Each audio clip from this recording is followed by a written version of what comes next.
All right, well, it's 8 o'clock. We'll go ahead and get started. Thanks so much for joining us, Dr. Hayward. So as many of you guys know, this is Dr. Hayward. He's one of our emergency medicine fellows. Um, Today, he'll be doing a lecture on non-invasive respiratory support. We want this to be interactive, so if you guys have any questions, feel free to type it in the chat or unmute your mic and ask questions. We really want this to be interactive.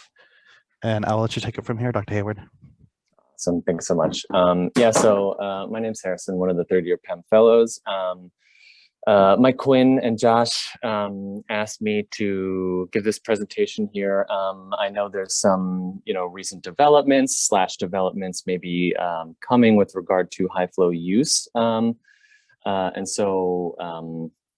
This is sort of meant to be like a general overview of what high flow is, how it works, and some of our decision making with regard to its use.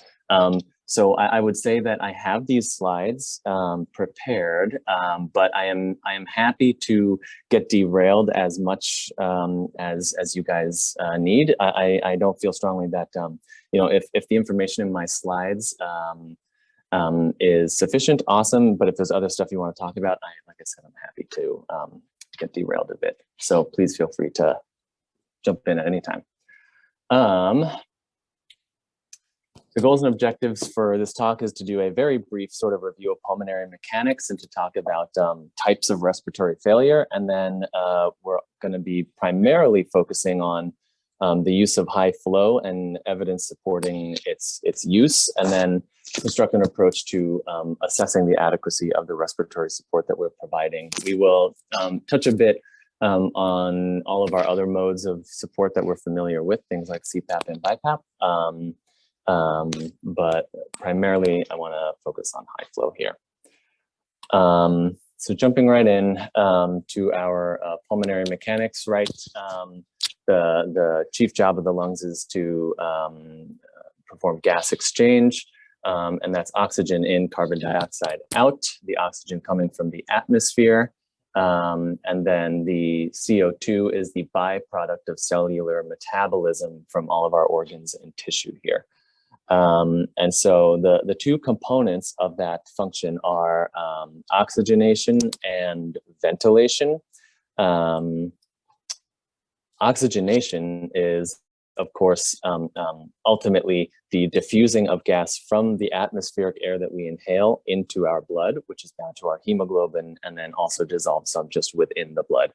In order for that to happen, we have to expand our lungs, which results in distension of our alveoli, the little gas exchanging units within our lung, and then that diffusion across the membrane of the alveolus into the capillary. And then ventilation, right? In order to get that CO2 out, we have to perfuse the lung. There has to be blood going from the tissue into the lung. And we need to fully squeeze our lungs shut, representing our tidal volume, and the rate at which we're breathing is going to impact how much CO2 we're blowing off as well. And so respiratory failure is, of course, when the respiratory system fails in achieving this goal. Just a quick diagram here. This is our alveolus. The various, and you have trillions of these within your lungs, with a capillary going by with red blood cells. When they arrive to the alveolus, we offload CO2, which is exhaled, and we onload oxygen into our hemoglobin and into our blood, which then goes to perfuse our peripheral tissues. And so the respiratory system can fail when there is any kind of a problem in this process, in the process of getting oxygen in and or CO2 out. And so we classify respiratory failure by two types. Type 1 respiratory failure is our hypoxemic respiratory failure, and that is primarily due to an issue at the alveolar capillary interface right here. This is most of what we see in pediatrics. And so the problem is that due to whatever is happening here, that I will touch on in a second, we can't adequately oxygenate. However, the remaining lung tissue that is not affected by whatever problem is here is sufficient to blow off our CO2. So as a result, our O2 sats may be low, but our PCO2 will be normal. And that's important here. So we'll have a low partial pressure of oxygen on a gas, but a low to normal PaCO2. Type 1 respiratory failure is happening in diseases like pneumonia, where we have a bacterial consolidation that is physically blocking, like filling the alveolus and blocking air from getting across that capillary membrane, or due to bronchiolitis, where there's a lot of inflammation within the lungs and to some extent the capillaries as well, or if it's like pulmonary edema and there is like watery kind of fluid that is here as well. These are things that are going to block that diffusion of oxygen across this membrane because of like a physical barrier to it. Type 2 respiratory failure is your hypercarbic respiratory failure. This is typically due to problems that are not primarily pulmonary.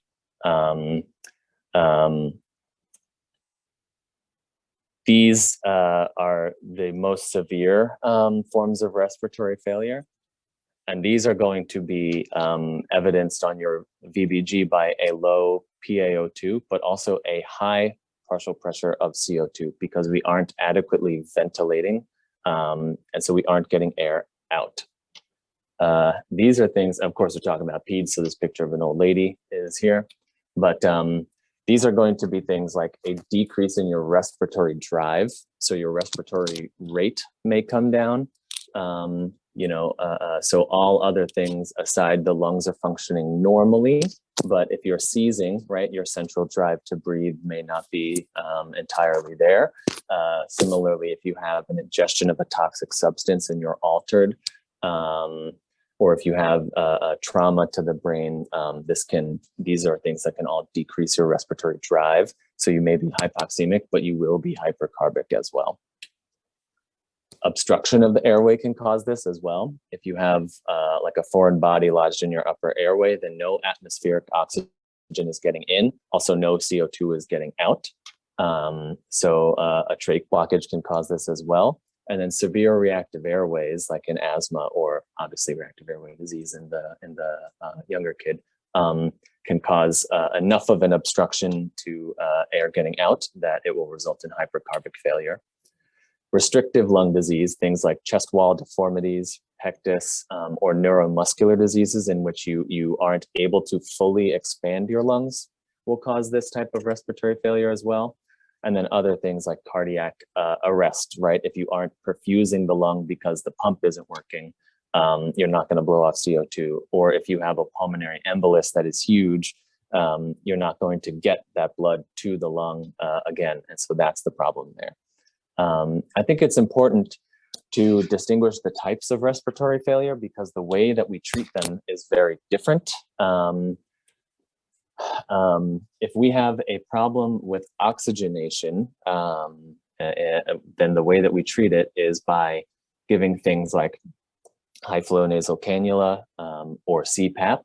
These are things that are going to increase the amount of oxygen we're getting in, and they're also going to increase our ability to distend our alveoli.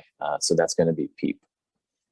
Whereas in ventilatory failure, type 2 respiratory failure, we need to make sure we're giving the patient adequate volumes, that they are both opening and closing their lungs sufficiently, and that they are breathing fast enough. Does this make sense? I don't see any faces or anything, but does this make sense before I move on? Does anyone have any questions or no? Yeah, this does make sense. Would kids like asthmatics fall more into the type 2?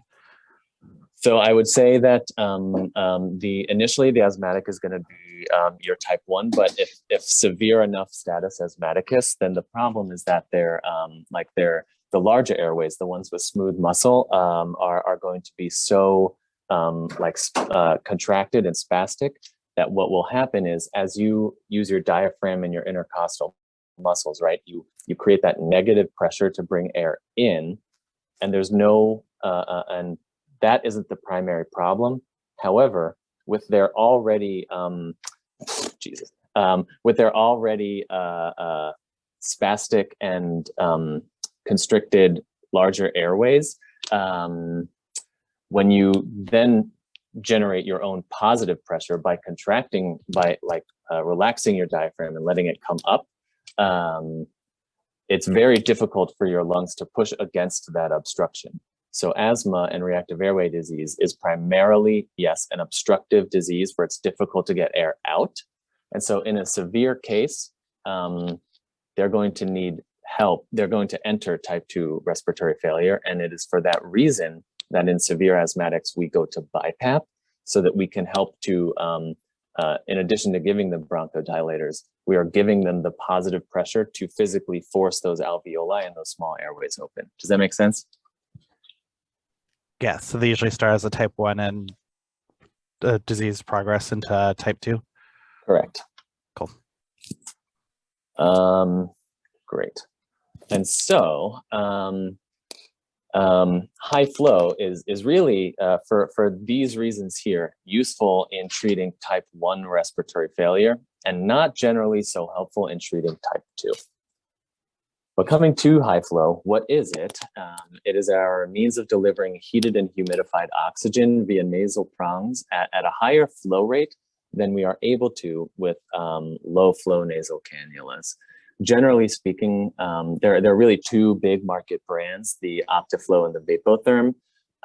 Here we use the Vapotherm. And in my experience, I've had a mix of what you guys have. What is generally available to you guys? We use the Fish-Backel Optiflow. Okay. High flow is generally useful for patients who are needing additional support in the sense that their work of breathing may be increased and they may or may not be hypoxemic, but recognizing again that if they are hypercarbic, high flow is not going to help with that. And so how does high flow work? 6 ways, and sort of the mnemonic is high flow, HIFLOW. Number 1 is it delivers heated and humidified air. This is important for a couple reasons. Number 1, that humidified air really will help to break up the secretions, the pulmonary secretions in the case of a bronchiolytic. It will, number 2, decrease mouth dryness and help with little ciliary function in the airways. And so that upper airway irritation can be a bit decreased.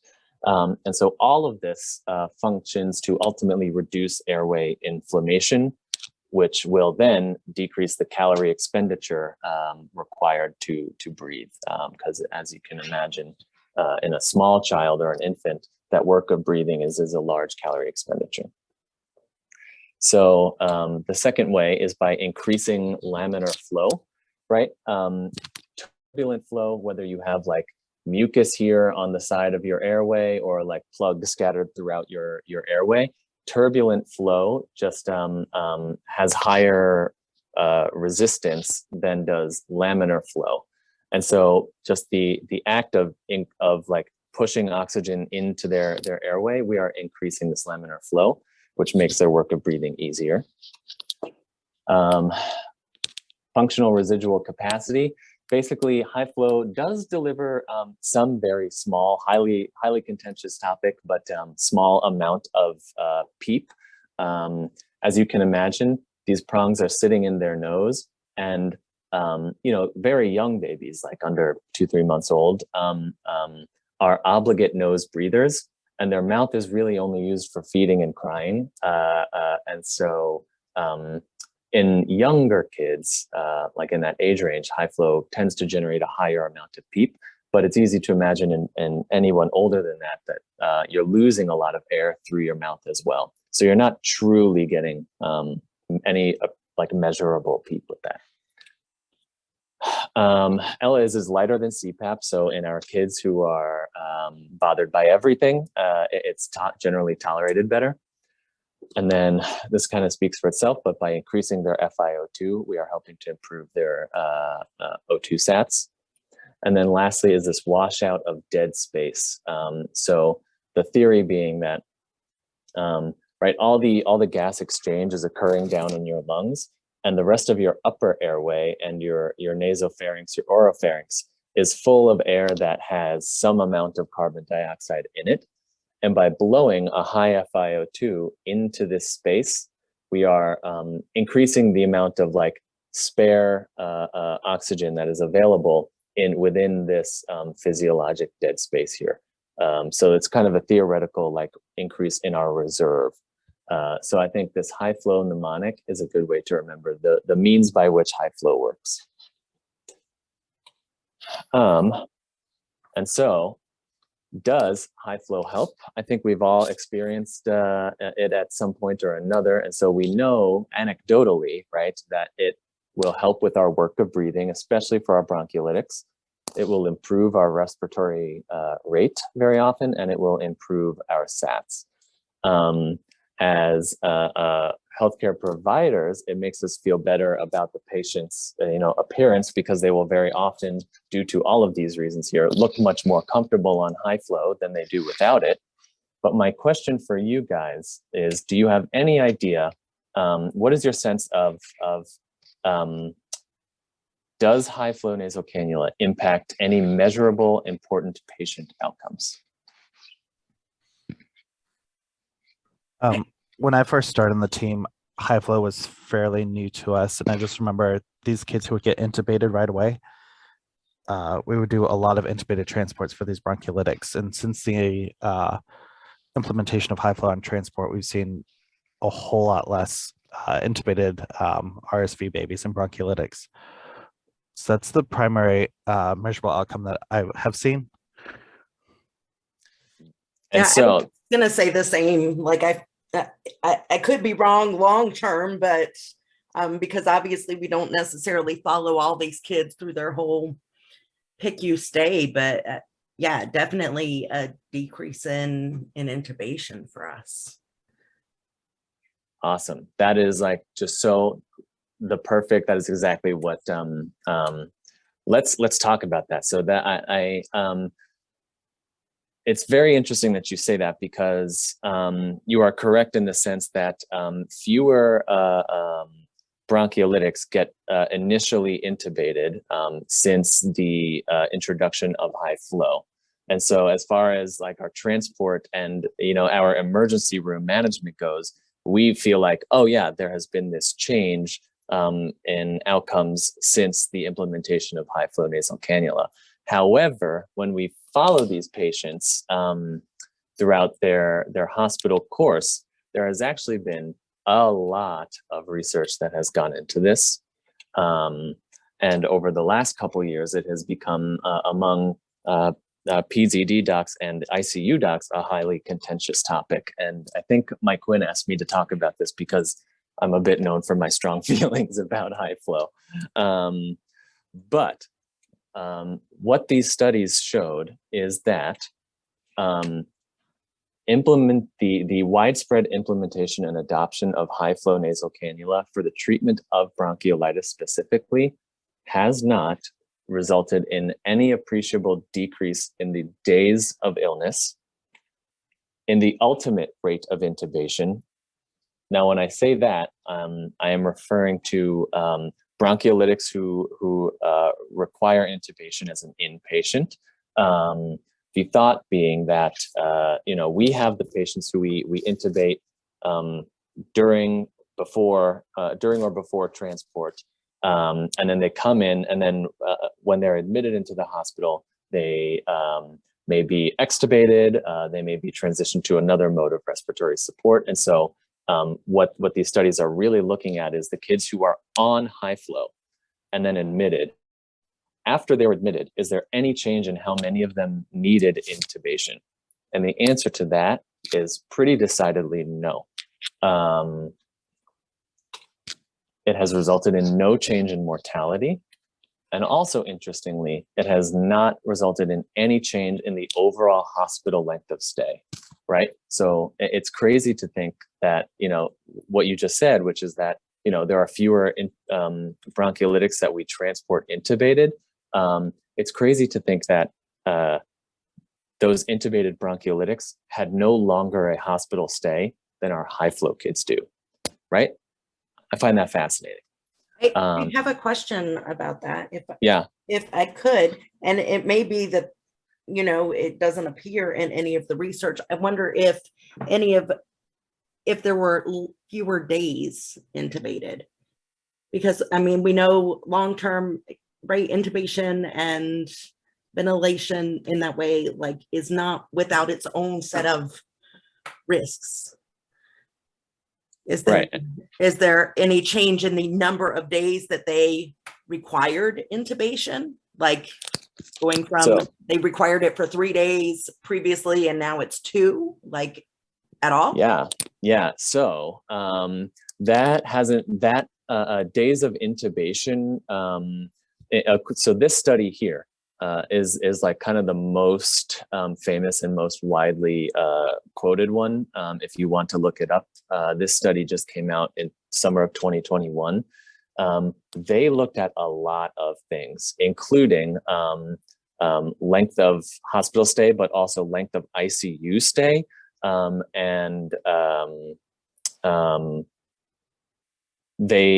They talked about progression from escalation from high flow to BiPAP to intubation. I don't recall if they mentioned specifically the number of days that they were intubated, but they did show that, all right, so some of these kids who are on high flow may ultimately need BiPAP, but there's no increase in the number who go from high flow to BiPAP to intubated. So maybe not an exact answer on, okay, are they intubated for 2 days versus 3, but it does look like ultimately there's no difference in the number that get intubated later on. Does that make sense? Yeah, so they didn't look at it as the answer. Yeah, I guess I feel not surprised about the symptoms resolution. I do maybe feel a little bit surprised about the number that get intubated at all. But since so much of this is related to viral process, obviously high flow doesn't affect a viral process like in your body. Yeah, I was very surprised by some of this as well. I think for me, the one that really, and the thought process here is that, you know, the kids who are in severe enough respiratory distress to require intubation, generally they present that way. And the ones who are like going to be responsive to our less intense measures, whether that's BiPAP, high flow, albuterol, what have you, it becomes pretty clear pretty early on. And so if they are even like partially responsive to high flow, it is not very likely that they're going to proceed in their illness to require further escalation, which is, I think, a very interesting point of conversation. Yeah. Has there been any change with these kids being intubated early and just skipping high flow, or these ones who fail high flow to go to intubation early? Is there any change in any of these outcomes? So basically the answer is no. This study looked at, you know, pre-high flow, because high flow, I want to say, became really widespread in the 2013 to 2016 area. And before that, about nationwide, about 7% of broncholytics admitted to the hospital, or sorry, 0.7% required intubation. And then post-implementation of high flow, and from 2016 to 2019, it remains almost exactly 0.7%. So the conclusion there is that high flow confers no like protective benefit against intubation at any point in their course.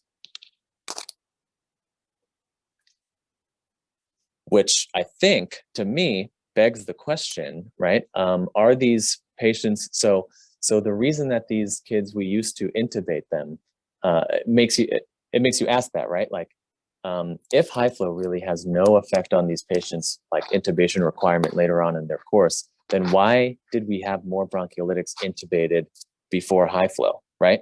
I think there's really only one of two answers possible. Either number one, we didn't have high flow as an option and we weren't comfortable with their work of breathing. So we intubated them from the get-go, right?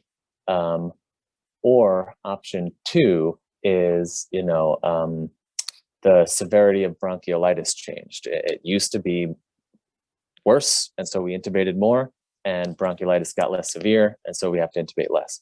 I don't think that one is the case. In fact, this study here tried to account for that some when they were looking at the increased usage of high flow. They tried to assess the severity of the bronchiolitis in patients that they had to say, oh, has high flow gotten more popular because bronchiolitis has gotten actually more severe? And they used like 3 different scoring systems to assess that. And in all 3 cases, bronchiolitis appeared to be of the same severity in 2010 as it was in 2019, both before and after high flow. So I think, to me, a lot of these patients were initially intubated probably for more work of breathing reasons, since we didn't have this sort of step down, so to speak, of high flow. That's sort of my thought. There's not really, that's not a scientific question that has been like answered in the literature, if that makes sense. Yeah. I had a quick question. Mm-hmm. Can you hear me okay? I'm sorry. Yeah. Have you read any studies or any other information on the decreased intubation levels after escalation to BiPAP after high flow? Mm-hmm. These 2 studies both talk about this. This Fujiyogi study here, and then the Pelletier. I don't know if it's Pelletier, Pelletier, whatever. But basically, high flow. Some of the patients on high flow do require escalation to BiPAP. However, ultimately, escalation past BiPAP hasn't changed. But yeah, some of the kids on high flow do fine on high flow, but some of them do need to be escalated to BiPAP because their work of breathing does not respond sufficiently, or some of them do start entering that ventilatory failure as well. Right. I guess I'm just curious. So I'm just trying to make sure I'm understanding it a little bit clearer. I'm sorry. Yeah. So I guess my point for this slide is to say that we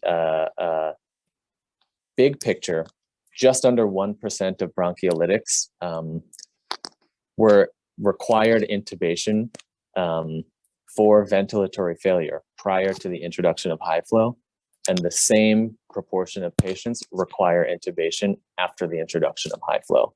So what high flow does is it improves our oxygenation. It makes our work of breathing a bit better, which makes us all feel like, okay, I have, alleviated this patient's suffering. Their work of breathing is easier. I feel better about their respiratory status. But big picture, does this reduce the number of intubations? No. Does this reduce the number of patients who die from respiratory failure due to bronchiolitis? No. Does this reduce our hospital length of stay or the days to symptom resolution? Also no. So it makes us all feel better about their work of breathing. And I think anecdotally, we can all say, oh yeah, kids totally look more comfortable on their high flow. But all of these bigger picture measurable outcomes, it sort of had no impact on that, which is kind of a mind-blowing thing to think about. This is Dawn. I actually was thinking the opposite, that we are doing high flow instead of intubation. So now we're having more patients who are intubated that also go into cardiac arrest because we've just delayed what we probably should have done from the beginning because we're trying not to, and now they're tired and their entire body has given up. That's been my experience. I wish we would have just intubated them like we would have 10 years ago, as opposed to trying all these other non-invasive measures, because we don't want to intubate a child for whatever reason when that's really what their body needs, is just that time and rest.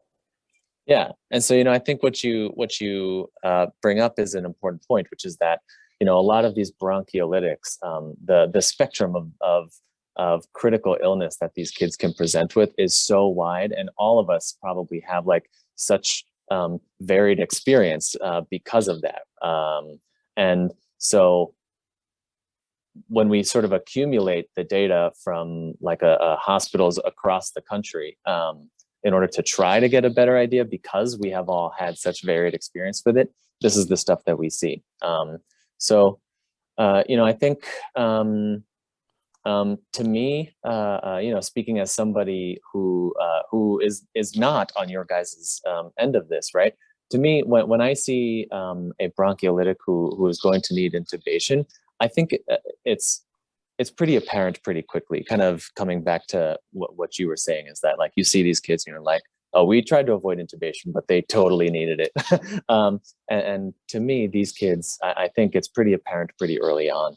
But some of these other kids who are working, but may not be in ventilatory failure, I think we probably just didn't have high flow as a kind of step down to make them look better, to make their work of breathing easier before. So we may have jumped to intubate under different circumstances. And so,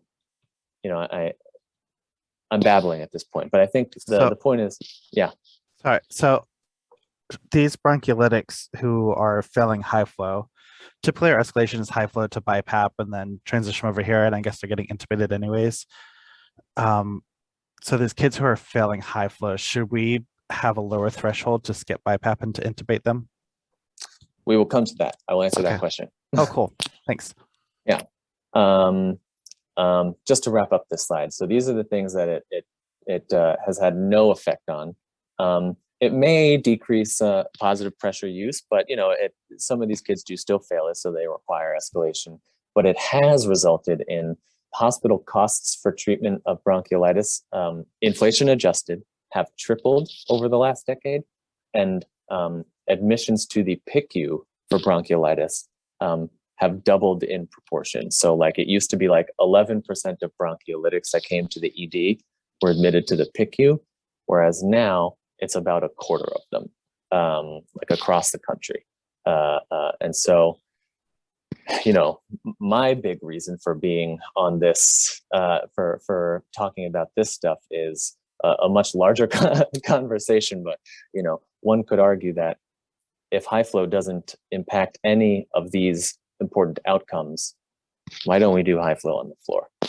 But that's a conversation for another day. Yeah, I was actually going to ask if doing, because I feel like especially doing intake, especially in these last few weeks, where we're in such a bed crunch and they're trying to find other places, that I'm discovering how many hospitals in our area really do high flow on the floor. And I feel like we as a facility may in fact be kind of behind the 8 ball on that trend. But I don't know if that's better or worse either, right? Like, yeah. I don't know clinically, is it a better decision or a worse decision? Obviously from a cost perspective, it would be a better decision, and from a full ICU, but our floors are also full. So I don't know, does it, which is better? I don't know, but I feel like we are kind of behind that trend, as it were. Yeah. And so that is something that varies extremely widely by institution. I've worked at hospitals that do take some amount of high flow on the floor, with varying rules about like, is it how many liters they're on, or how many liters per kilo they're requiring, that kind of stuff. Because right, you could err on the side of send everybody on high flow to the PICU, which is probably the safest option. For those who are not risk averse, or those who are risk averse, would prefer that versus they can go to the floor on high flow, and then if they need escalation at any point to BiPAP, or whatever, then yeah, transfer them. And so I think This is the pool of research that has been coming out the last few years, and children's hospitals sort of everywhere are having that conversation in one form or another. I tried to do a study that ended up not working out, but looking at, so yeah, we're sending a lot more bronchiolytics to the ICU. And as such, our ICU is more full, and our wait times for every patient needing the ICU, not just the bronchiolytics, but people who are going to the ICU for any reason, their wait times are a lot longer. And so I wanted to look at, right, is that due to us packing the ICU with patients on high flow?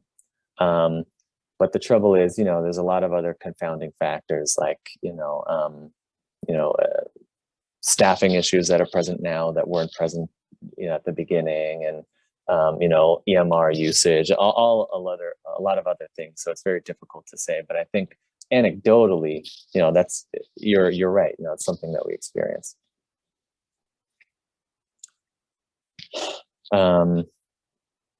Anything else on this slide?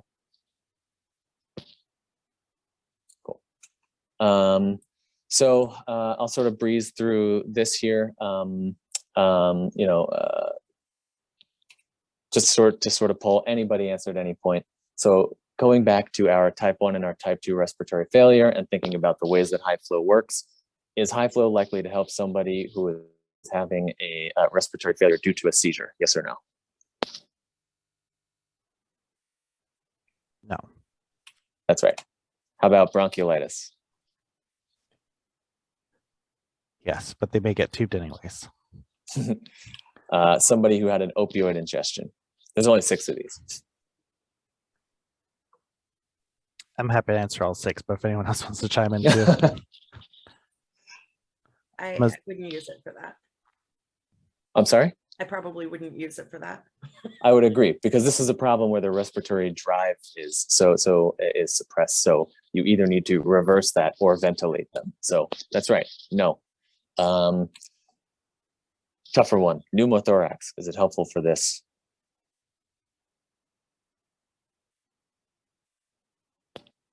I also It's haven't not. used it for that.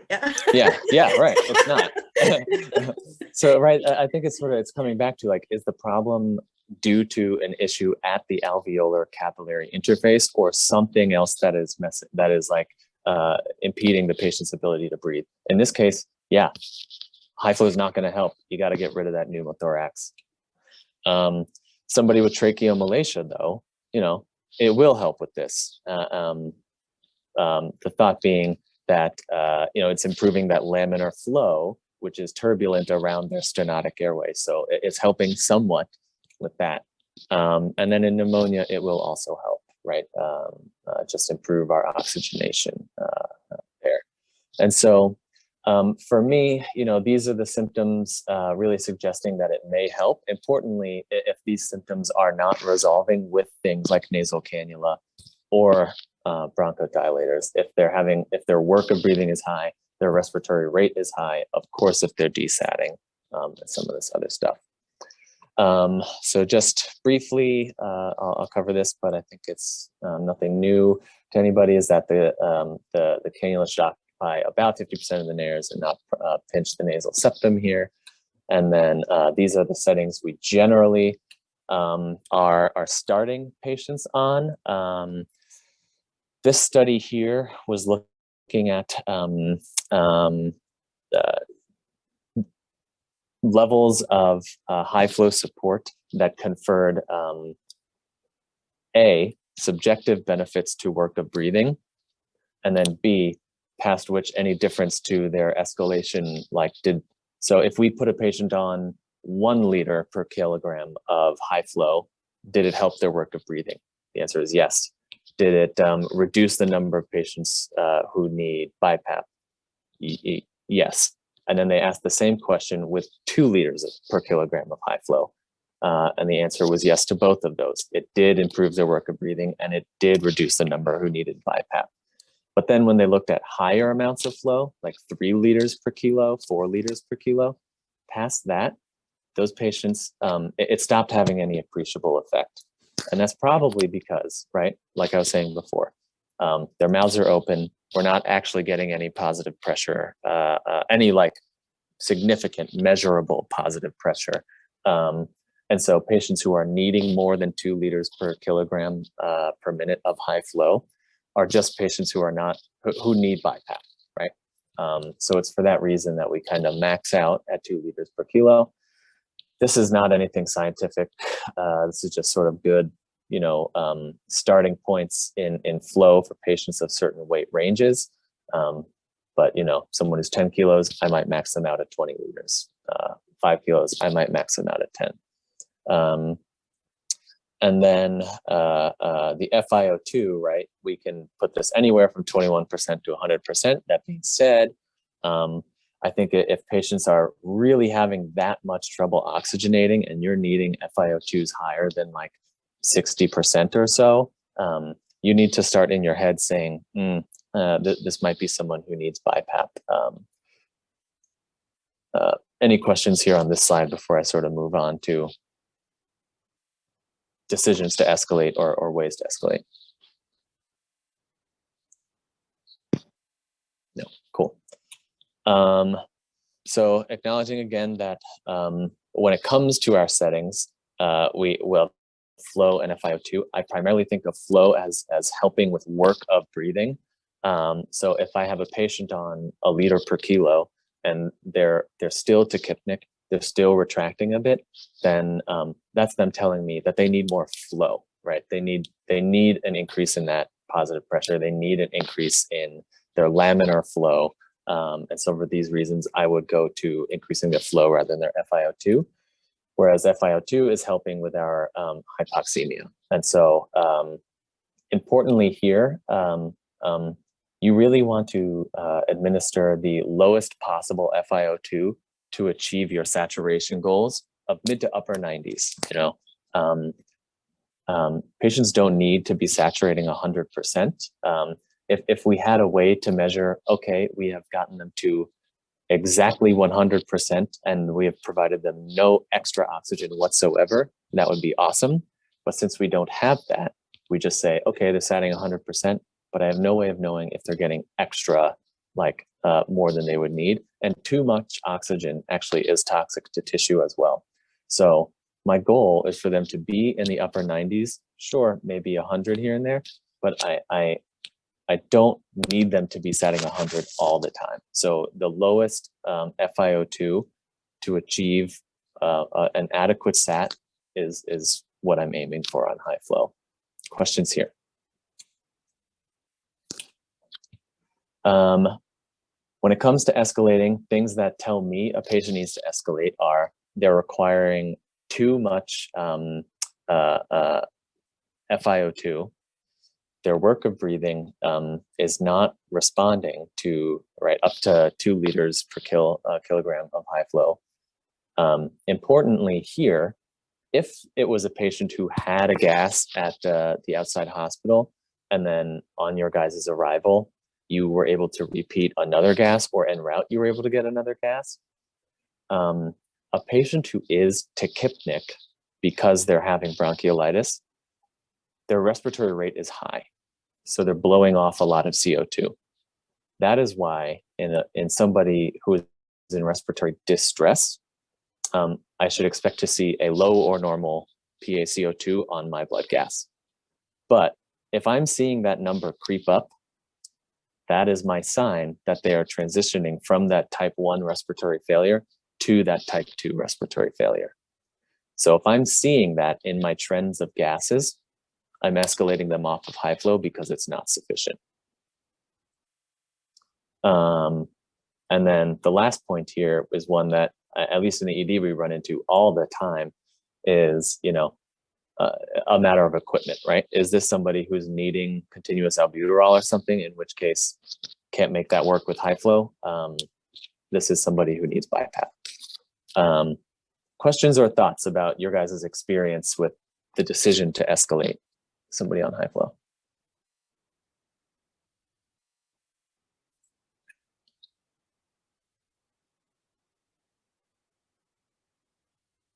No, okay. And so once we have sort of taken these factors into consideration and decided to escalate, these are the modes we have available. I'd say these two are pretty rare for us in peds, especially in transport. The RAM cannula is something that the NICU loves. Basically, the prongs are a bit wider, and the thickness of the prongs is also they're thinner, meaning that there's less resistance through the tubing, and so you're able to deliver higher flow through the RAM cannula than you are through the high flow, which will cause an increase in your PEEP. Also, in a lot of our the RAM cannulas here, so it occludes more of the nose, and we're only using this in young babies who are in that obligate nose breathing phase, so we're losing less air through their mouth. Also, since the cannulas are plugging up more of their nose, we are theoretically giving them more PEEP than we are through a high flow cannula. All the same kind of settings on a RAM cannula that we have in high flow. Patients with CPAP, right? This is delivering a constant positive pressure into the airway, which is helping to distend both the large airways and the alveoli. So it will improve oxygenation. This is more for folks with CPAP or more typically upper airway obstructions, things like like OSA. Sorry, I meant to say sleep apnea. So pretty rare for us. And then BiPAP is our non-invasive way of delivering positive pressure. This face mask is the one I think we're all most familiar with, where we do generate a seal, a complete seal around their airway. So we know that the pressures the vent is reporting are the pressures that the lungs are seeing. And so we have our CPAP, which is our PEEP, but then we are giving additional pressure with their breaths. And so this is useful for patients, who are in that type 2 failure, because it is helping with our ventilation. We are making sure that we are getting full volumes and that we are getting a rate that is sufficient to blow off our CO2. And so if somebody was failing high flow, it is because they are progressing from type 1 to type 2 respiratory failure. So these interventions are not likely to be helpful. It is at least this that they need. I think that's my, questions, thoughts?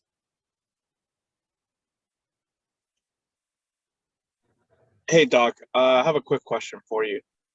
Yeah. Do you mind just sharing with us your thoughts on the use of ketamine when it comes to our kids that are going on BiPAP? It's something that's already built into our protocol, but it sometimes feels like it's a provider choice when we're making our MCO calls. Yeah. I'm a supporter of using ketamine for this purpose. It achieves two things. Number one, obviously it calms them down if they're not tolerating it, but ketamine is also a beta agonist, same as albuterol. So at the dose that we give it for BiPAP, the bronchodilatory benefits of it are very small, if at all. But I think if a patient isn't tolerating their BiPAP, they need some level of sedation. And really, I have 3 medications that I go to for that purpose. One is ketamine. I think it works well. Its time of onset is very quick, and I like that about it.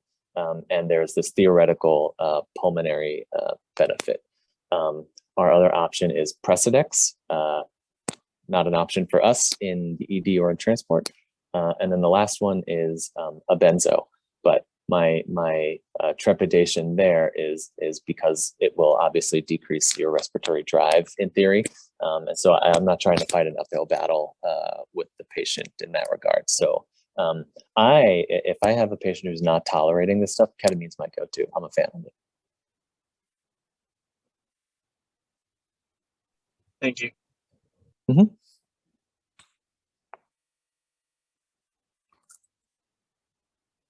Any other questions, thoughts?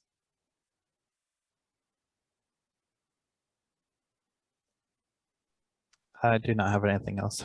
Does anyone else have any other questions? Yeah. Mike Quinn was sort of like, a bit, he wanted me to talk about high flow, I think sort of in general. And so, I hope this was useful to you guys. Is there anything else you want to make sure that we address before we wrap up?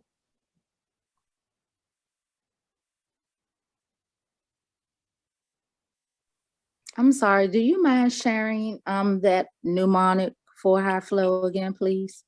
Yeah. Thank you. Let me just push back like 100 times and I will get back to it. There you go.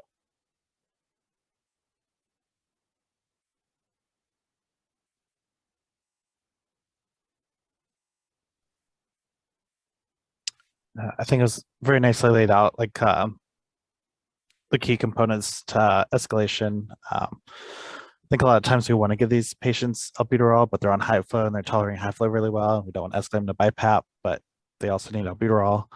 So just knowing that that's an acceptable reason to increase to BiPAP is to deliver albuterol. Is that how I'm understanding it correctly? Yeah, I think if you have somebody who is, well, I'll have two thoughts on that. Number one is to answer your question. Yes, that is I would say a sufficient reason to escalate if they are requiring like high amounts of flow in addition to albuterol. Simply from an equipment standpoint, I would put them on BiPAP for that reason. That being said, I think very often we jump to doing one intervention or the other because we have this fear that they're going to tire out. I would say in most cases, right, these kids are presenting pretty soon after the onset of respiratory distress. They're like, oh yeah, when I woke up this morning, they were having trouble breathing, or like this started this afternoon. And so they haven't been in that like moderate, at least like respiratory distress for a very long time, like over a day.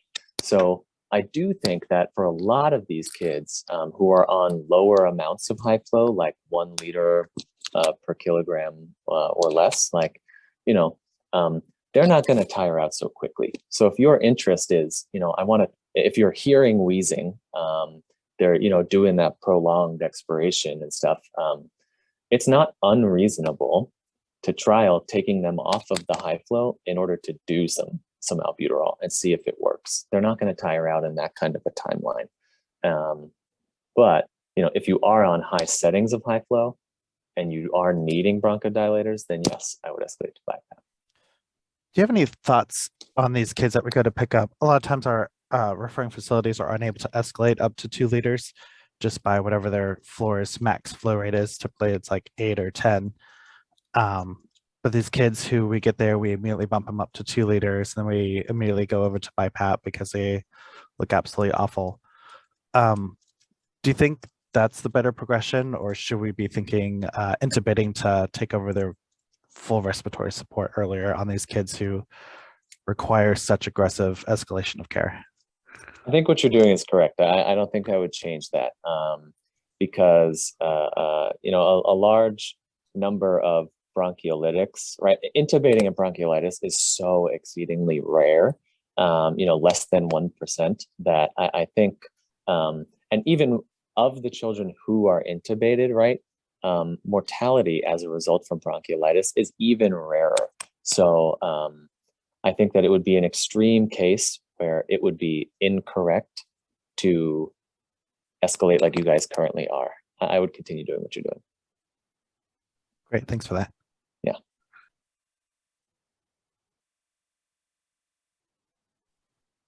All right, does anyone else have any questions for Dr. Harrison?